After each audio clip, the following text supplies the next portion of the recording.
In all of Raid Shadow Legends, there is no more important team that you will ever build than your Demon Lord clan boss team, particularly for Nightmare and Ultra Nightmare Demon Lord. The rewards are just too sexual. Which is why in this episode of What to Max Next, we're going to be taking a look at Mr. Ashkenazi's account first and foremost, take a look at his champion roster, which is on screen right now, and just building him the best possible Demon Lord clan boss team that one could hope for with this roster. We will be taking a look at 3 accounts in total inside of this video, 3 accounts submitted by you guys for account takeovers that I just don't have time to get to because we get like 70 account takeover submissions per week or something ridiculous, and I can only get to like 2 or 3 at most. And so this is where I can help some of you guys build some teams, share some tips, without actually having to get into the account myself. So, the first and foremost, we've already got 4 level 60 champions on this entire account right here. The Adeline, the Syl, the Ninja, and the Mikey are both very, very lovely to see. And so let's build a Demon Lord team, man. Before we do, if you're going to create a new Raid Shadow Legends account, man, create that new Raid account with the maximum amount of free stuff, man, including a double legendary start and 3 free epic champions as you level up your account. And all you've got to do is create that new Raid account by clicking on the beginner promo link that's down below this video at the top of the description box, man. Use laptop or PC, click on that link, use it to create your account and finish the tutorial, and bam! Basilius Rhinus will be delivered completely for free to your account's inbox. Epic champions will show up as you level up the account, and make sure to use beginner code Desert Queen in order to unlock to Hanorach on day 1 of your new account as well. So as for Ashkenazi's account, I think that there are 2 champions here straight away that are already level 60 that definitely make it into the Demon Lord clan boss team. One of those is Mikey, and the other one is going to be the Ninja. And can I just say, Mikey is a beast, okay? If you're a new player watching this, Michelangelo on your new raid account, man, if you're like 1 or 2 or 3 months into your raid account, be putting all of your legendary books into your Michelangelo. Why? He brings a reliable, okay, meaning 100% land rate, strong version, meaning a 50% version of the decreased attack debuff. It's sweaty. It's too good, okay? This debuff, the 50% decreased attack debuff, for me is like the most essential possible tool that you can look to bring into Demon Lord clan boss, okay? Some AoE healing, a decreased attack debuff, and then as much like poison and HP burn damage as you can. That right there is like the backbone of basically every single Demon Lord clan boss team, not including things like Wixwell teams and unkillable teams and stuff like that, but we're not covering those right now. As far as standard debuffs go and standard Demon Lord clan boss teams, a decreased attack debuff that's reliable is super, super important. Mikey's also going to bring along a decreased defense, as well as a leash debuff for some extra healing across the team on his A3 as well. It won't be enough to sustain your team, but it's a bit of an extra bonus. And yeah, Mikey's an incredible damage dealer. An even better damage dealer, and it ain't even really close, is going to be the Ninja, okay? Right after we finish booking the Michelangelo on Mr. Ashkenazi's account, get the books into the Ninja. Ninja's incredible. He's going to be great into Dragon. He's going to be great into Hydra, Demon Lord, Sand Devil eventually on your account. Just a fantastic boss killer champion. Brings another source of decreased defense on his A1, which is a great tool to bring. And then he brings HP burn as well as HP burn activation on his A2 skill. So great source of sort of just boss killer damage on the Ninja. So those for me are the 2 auto-include champions. Next up, if you can run a champion that has a speed aura in all battles, right here we've got Haikatun as well as Air Takada that we can pick from. A speed aura in all battles is very, very big to bring in a Demon Lord if you can. It's just going to get your team firing faster, get more damage off, get the heals coming in faster, get more reliable uptime on the debuffs, all of that, right? So Haikatun's going to be a solid option. I will say one thing about Air Takada over here. Do not ever build this champion. And that might seem harsh, okay? On Ashkenazi's account here, we could build the Etakada as the Speed Aura lead. She brings a 50, it's only 15% Speed Aura in all battles, but we could pair her up then with the like Apothecary and start building a team around those 2 into Demon Lord. That's something that I looked at when taking a look at Ashkenazi's account. So Etakada places the Hex debuff on her A3, and then enemies under Hex debuff, whenever they crit by either Etakada or an ally landing a crit on that enemy under Hex, they have a 25% chance when she's bugged to placing a 5% poison debuff for 1 turn. Anyway, just real quick, this is Cobb from the future. I'm actually editing this video right now because my wife's out, so she's not able to edit this video for today. I made a really bad job of explaining why I don't like the Etakada in this team, so I'm gonna do it here. 25% chance of placing poison debuff. Why does this suck? I just don't like it. I feel like most of the time the poison doesn't land. even when it does land, they just expire because they're only 1 turn duration before the Takata can attack with their A1 and increase the duration of those poisons. So I found that overall they're just not quite as effective as you think. Or you have the opposite problem where you're stacking, well, you get very, very lucky with this passive proc, and maybe you are running like an apothecary alongside an Takata, you're landing a lot of crits against the enemy and you're getting a lot of poisons. Well, and then you all of a sudden have like 8 1-turn poisons active or something at any one time against the Demon Lord clan boss, and they don't do that much damage because most of them are going to expire as soon as the Demon Lord takes a turn. You end up running out of debuff slots on the Demon Lord, right? You've got a limit of 10. One of them is going to be a Hex. Already, Takata also places Poison Sense, so that's 2. You got Leech from the Mikey, you got HP Burn from the Ninja, Decreased Defense from the Ninja, Decreased Attack from the Mikey. That's like 6 important debuff slots already filled up on this team, and so if you get any more than 4 poisons on the Demon Lord, one of those important debuffs is just going to fail to land. And so I don't know, I don't like this champion. I've got a vendetta against Takata. I built it to try out for this video, and it was just problem after problem from my point of view. Okay, back to Cobb of the past. I think the Ninja occupies one of the slots in this Demon Lord team so easily that the Takata is an easy skip. For me, if you're going to go for a speed or a lead, I'd go with the Haikatun. I'd take her up to level 60, honestly. She's the only speed or a lead that we've got that's active in all battles across the entire roster on Ashkenazi's account, and we'd probably be using her into multiple dungeons, and so I'd go ahead and take her up to 60, would be my choice. Instead of the Takata as Poisoner, I'd honestly rather just level the Frozen Banshee. We don't have to take the Frozen Banshee up to level 60. She can stay at 50 for a while, but eventually when you're trying to push into, you know, Brutal and Nightmare difficulty Demon Lord, you're going to run into problems because she's just too squishy. That said, by the way, for context, Ashkenazi's account is trying to push into just like, it's just trying to one-key hard Demon Lord at the time that this account takeover submission was sent. So it's still very, very early days for this account, you know?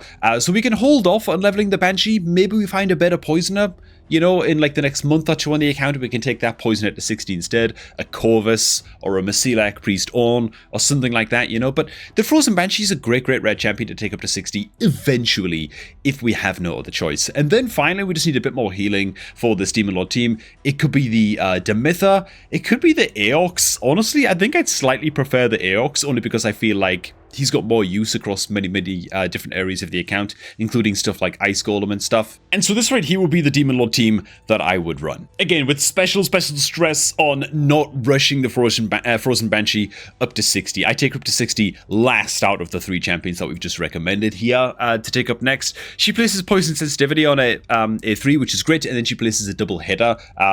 Both hits placing 5% poison debuff on an A1 skill. So in the Demon Lord, you just want to disable her A2 skill, so she just spams Poison Sends and then spams at A1 as much as possible, and she's a solid little poisoner. The issue is with that Banshee is that she's only really good into Demon Lord. Like, she's got a 4.7 in Dragons. I'd ignore that. She's useless against the waves in Dragon, and so you're never going to take a Banshee into Dragon's Lair over a Kale, for example. You know, like, Kale is going to be outperforming it. And if Kale is outperforming your Frozen Banshee into Dragon's Lair, you can bet your ass that basically every other Poisoner with even just a little bit of AoE damage is also going to do better than her there too. As for the Aox, this is a great Lizardman champion and healer to take into Demon Lord, to take into Ice Golem, to take into Dragon.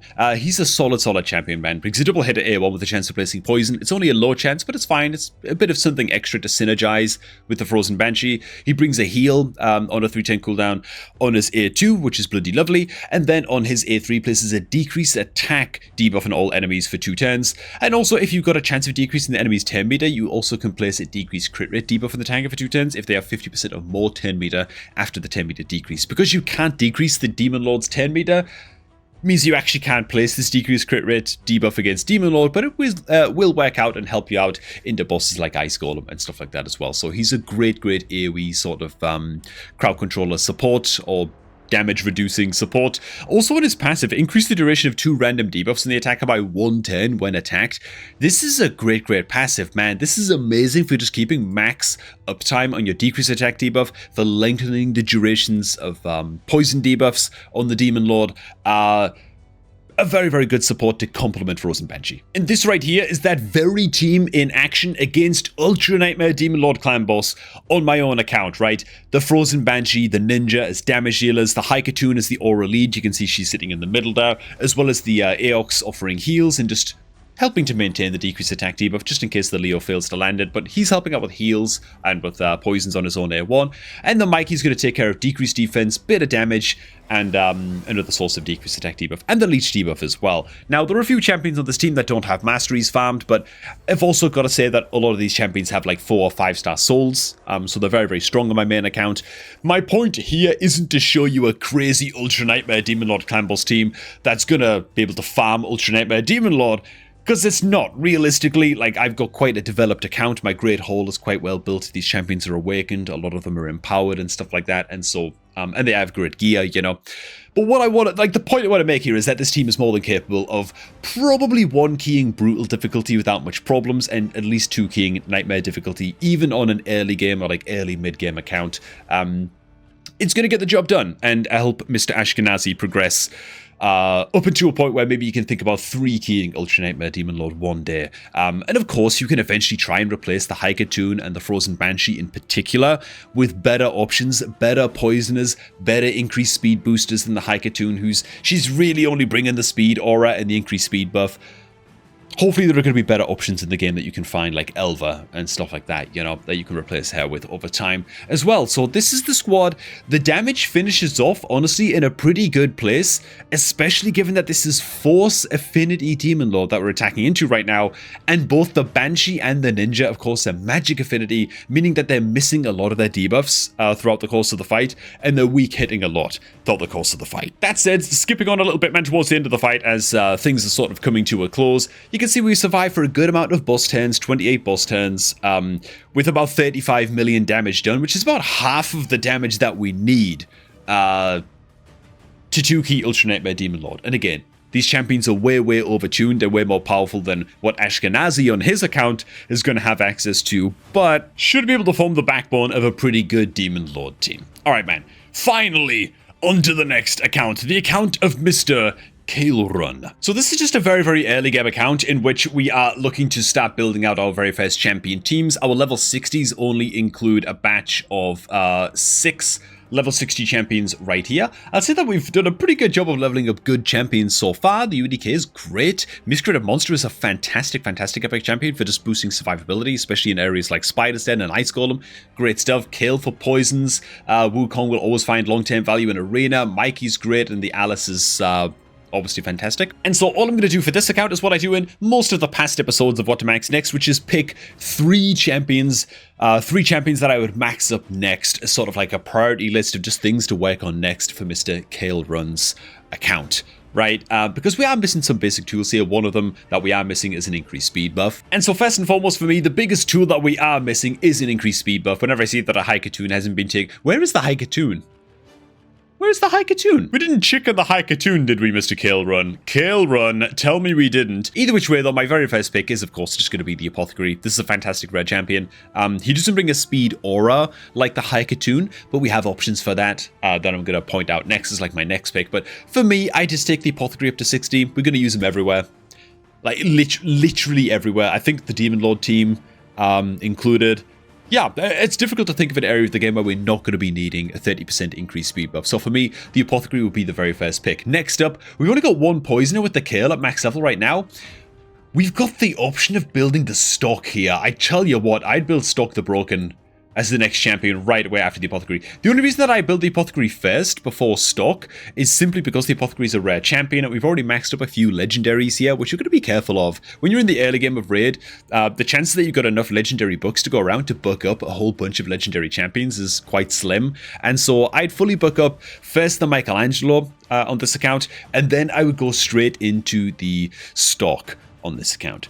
Stock is great. Stock's fantastic because he brings an ally speed aura in all battles by 20%, and so he can be the aura lead basically every single dungeon team and the Demon Lord Clan Boss team on this account, right?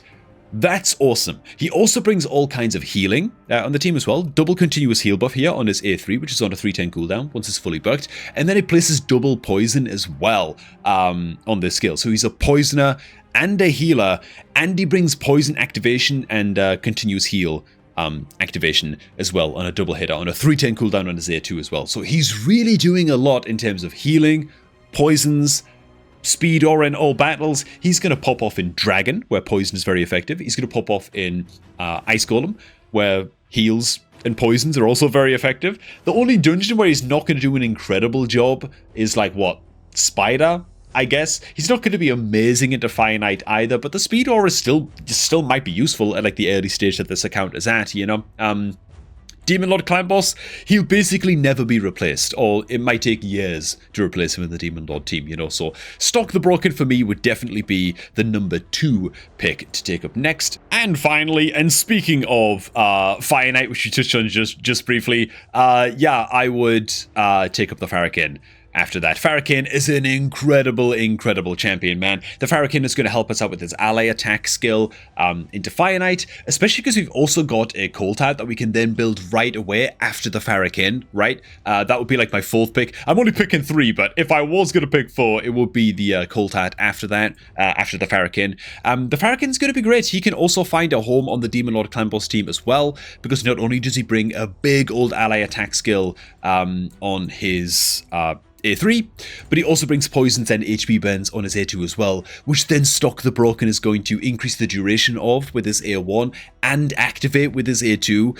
Also, if the enemy's under an HP burn debuff, when Stock the Broken uses his A3, I believe it also places a weaken debuff as well. It's got like a special condition where he synergizes very nicely with HP burners, and so, oh my god, like, Stock the Broken, Apothecary, and Farrakhan the Fat. Throw the Mikey on the Demon Lord team as well. That's the decreased attack debuff. That's like 4 of the champions dialed in and locked in right there for an incredible Demon Lord team, or the beginnings of an incredible team once they've all got masteries and stuff, you know. Farrakhan's also going to be amazing. Fire Knight we've already mentioned, but Chimera Clan Boss as well, where ally attacks are going to help you complete certain trials. The more unique buffs you bring to the table, increased crit rate, increased crit damage on his A3, is going to help you complete certain trials and maximize your rewards. He's a great source of damage and debuffs into Chimera. Just a great champion that's going to find long-term value. And in no particular order, some other honorable mentions are just great champions on this account. Sabbath is a great reviver, great buff champion, solid stuff. Skull Crusher could end up being maybe the final piece of the puzzle for the Demon Lord team, with an AoE ally protect and AoE counterattack buffs on the Skull Crusher being incredible for boosting not just your survivability but your damage into Demon Lord. I think Anax can actually be skipped on this account, which is a little bit of a rare instance, but when you've got a Farrakhan and such good options for poisons with stock and stuff, I don't think you actually need the Anax anymore on this account. So I'd go ahead and give him a pass. Creodan's going to find great value. Husk is going to find great value over time. Honestly, Syl is always worth taking up to level 60. Yeah, I'm sure that there's a few here that I'm going to miss, but we'll give Zagala a tick. We'll give Durandil a tick. Stag Knights over here as well. Like, oh my goodness. Again, you got the Mikey on the account who already does like the decreased defense, decreased attack job, so you need the Stag Knight a bit less, but still a great champion. The Whisper here. Yeah, lots of very good high-value champions here that we could look to build over time. Oh my goodness, dude. I'm just going to stop. I'm going to be sitting here ticking all day, man. This is a great little account. And finally, this brings us to the account of Mr. Teddy, as it were. Mr. Teddy Sheringham over here, man. Let me go ahead and just draw the box around the 6-star champions on this account, which are a little bit cut off in the screenshot, but, you know, nothing much I can do about that. And yeah, it's a very succulent-looking roster, man. Dude, we've got the Trunder on this account. We've got the Mikey maxed up, which is great. The Estrid. Estrid is so good, dude. I just want to, man. Estrid is crazy. Estrid is so good. Okay, I'm really hoping that she's fully booked on this account. Yeah, I'd fully book the Mikey and the Estrid as fast as possible on this account if it were mine. Siki is great. The Duchess is going to be huge for what we need, because what this account is focused on right now is actually Hydra progression. Mr. Teddy submitted this account with a mind for, you know, some help for building out his first Hydra teams, and honestly, he's got an incredible baseline of champions to work with, minus a couple of missing pieces. So into Hydra, the key and core tools that you want to bring in when you're just getting started into normal Hydra, you can sometimes just brute force your way through to getting the first chest. You're gonna have to do like 1.6 million damage. Sometimes you can get away without bringing these tools, but if you're going to try and progress from normal into hard Hydra and you're really looking to get started in the mode, the 2 key tools that you absolutely must bring along are going to be Provoke for the Head of Decay, if you don't control the Head of Decay, it's going to debuff cleanse all of the other Hydra heads and give them massive 10-meter boosts and all kinds of horrible stuff, and your run is going to fall apart very, very quickly indeed. And you also want to bring an AoE block buffs champion. If you can't bring a Provoke and an AoE block buffs champion, you're in the brute force camp and you're just trying to bum rush down as much damage as you can at normal Hydra and just try and hit the 1.6 million damage mark to just get your first novice chests coming in. It's not a good place to be. Provoke and block buffs are very, very essential. Now, I'd also say as well, there are a whole bunch of other tools that you want to bring into Hydra. Of course, I've had many, many guys in the channel covering all of the tools that you want to bring along. AoE HP bends are great. An AoE healer is great. Bringing a reviver along is going to be lovely. An AoE decreased attack champion to place decreased attack on the head of Wrath is a big, big deal as well. AoE decreased defense, max HP damage dealers, debuff cleansers, hex, veil buffers. Like, there's a lot of stuff that you can bring into Hydra. Another very, very useful role to bring along is going to be a speed or a lead, okay? And the best option that I can see that we've got on this account right here, and pick number one for me for this team, is going to be the Duchess. For me, the team begins with the Duchess on this account. And really, when it comes to your Hydra champions, you're looking to build as many... It's going to be tough in the beginning, but you're looking to squeeze in as many Hydra specialist champions as you can get that check as many boxes as possible in terms of tools that you want to bring, right? So Duchess is going to bring that speed aura in all battles by 90%. It's a fine aura lead to bring into a Hydra team. She's also going to take care of placing Veil buff on allies. She places Veil on her A3, as well as placing Perfect Veil on her A2. So she's got very, very good Veil uptime. She brings a block debuffs buff as well on the A2, which is going to be quite useful. And then she brings a revive and some healing as well. So she's going to be like the chief healer for this Hydra team. So heals, Veil, speed aura, a revive. Duchess is a good start. We then need to try and bring along an increased speed buffer. Champion and increased speed buff is just going to help out by a hell of a lot. Honestly, there's no better candidate here than bringing Esther Dreamsong. She places increased speed on your guys. Little bit of healing with every time she boosts the team's 10 meter as well, which is just on her passive skill. So she's going to help out a little bit with the healing.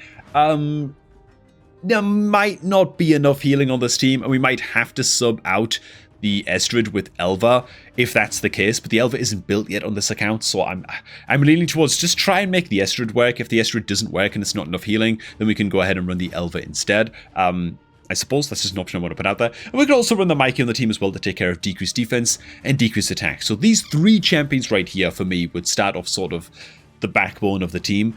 But we need to take care of the Provoke role as well. Oh yeah, I should also say as well, Sikia is going to be a great damage dealer. Or Sishia, or however the hell you pronounce her name. Good old Sikia, bringing an AoE HP burn, AoE decreased defense. She's going to be another solid damage dealer. However, we are not going to get very far without a block buffs champion. All of those HP burns, right, from the Sikia, all of the decreased speed debuffs coming out from the Estrid, all of those decreased attacks and decreased defenses from the Mikey, they are all going to get cleansed if we are not provoking the Head of Decay, and if we are not placing block buffs to prevent the Poison Cloud buffs from going up and prevent our buffs from being stolen by the Head of Mischief and stuff. And AoE block buffs is bloody crucial. We do actually have a very, very good answer for that, and so specifically for Hydra, I'd go ahead and I would build up the Umbral Enchantress, as you can see right here. So Umbral Enchantress, not a particularly busted champion by any means, but what she does do is do the job and do the job reliably.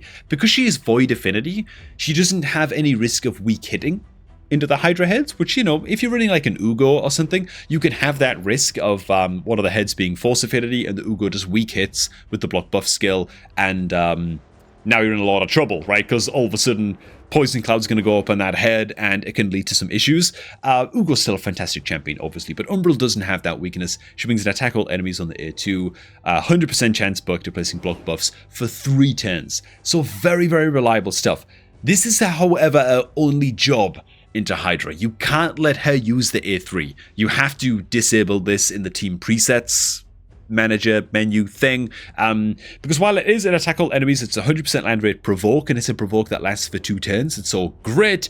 She also places a block active skills debuff on herself for 5 turns, and this block active skills debuff cannot be resisted or blocked and can't be removed. It's a protected block active skills debuff against herself, which then prevents her from using the buffs debuff for 5 turns.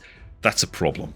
That's a massive, massive problem, right? You can't let her use this A3. You've got to use her only as a block buffs debuffer when it comes to Hydra. So she can do that job. My next concern then is we don't actually have a good provoke champion to take into Hydra. Now, what makes a good provoke champion into Hydra is either going to be a very, very reliable provoke debuff that they place on the A1 skill. This is not including the likes of Burengiri here. He just plays provoke on his A1. I think it's like a 50% land rate and it's only a single hitter, right? He has one chance and it's a coin toss as to whether he lands the provoke. It's not reliable enough, right? I think Kaiden maybe also places provoke on his A1 as well. Not good enough, not reliable enough. Yeah, so Burengiri's provoke on his A1 is actually only a 40% land rate even when fully booked, so that's a big problem. And when it comes to Kaiden, I don't think it's much better. Yeah, it's only a 30% chance of placing provoke for 110. It's just no good, right? The minimum sort of quality of provoker that you should be looking for is going to be the likes of a Seeker, right? In fact, wait a minute, the likes of a Husk. I guess Husk can do the job as well. It's a 40% chance of placing his provoke, but it's on a double hitter, so he gets 2 rolls of the dice at landing this provoke with his A1 skill, and he's also a decent damage dealer because he does enemy max HP damage on his A2. So like the likes of a Husk could fill the role of provoker. On the account like this to get you started. We've also got Seeker as well, double hitter provoke, 25% land rate provoke, so a little bit better than the Husk on the Seeker. We've also got the rare champion, Master Butcher, who can honestly do a fantastic job. This guy is my Hydra provoker on my free-to-play account for my hard mode Hydra team, which is like the best difficulty I can hit into right now is hard Hydra, you know? So he does a solid job. He does a really solid job because his provoke, while it's a 4-turn cooldown bucked, it places the provoke debuff for 2 turns, and because it places the provoke debuff, he doesn't attack and then with a chance to place provoke, right? It just places the debuff. It means that even though he's Spirit Affinity, he can't weak hit into Magic Affinity, Head of Decay, right? He just places the debuff, right? He doesn't have any risk of weak hitting because he's not attacking with this skill. And so Master Butcher can do the job as well. The sad thing is that, yeah, we don't have any of these champions that I can see, at least on Mr. Teddy's account, that we can actually make use of into Hydra. And so it's no wonder that we're struggling. We're missing one of those key pillars, one of those key tools to try and bring into our Hydra squad. And while we have a lot of fantastic champions that we can look to build out on this team, like Nia, for example, to bring into Hydra eventually, Mordecai, Skrank, great AoE HP burners, Whisper's a fantastic champion. If you can build the Whisper alongside, I mean, the Whisper and the Estrid are actually going to form a deadly duo later on, with Whisper being an incredible Hydra damage dealer, as long as you have a reliable champion on the team that can place weaken debuff on an AoE, which Estrid can, and she's a great Hydra champion as is. Oh my god, like this Whisper's going to pop off hard in the future, so she's going to be worth building. Miss Greater Monster's great. Elva's going to definitely be in one of the Hydra teams in the future, probably as the speed or a lead. Yeah, we've got great champions on this account to build out in the meantime. Just none of them are provokers. And so really, a lot of the champions that I've placed like green ticks on right now are just champions that we can just build in the meantime while we are on the lookout for pulling a provoker on Mr. Teddy's account, so we can really finalize that Hydra team, man. There you go. Thanks for watching, guys. Hope you also enjoyed this one, man. Those are the 3 accounts I'm going to be covering in this video. A little bit of team building, a little bit of top champions to pick to build next on these accounts. And yeah. Let me know if you guys agreed with the picks down below and all of that good stuff, man. If you feel like I missed anything, go ahead and pop it down below in the comments as well. If you're looking to start off a new raid account, make sure to get that done right now by using the beginner promo link that's down below this video. At the top of the description box, man, for all of the free stuff that you see on screen right now, click that link and use it to create a new raid account right now.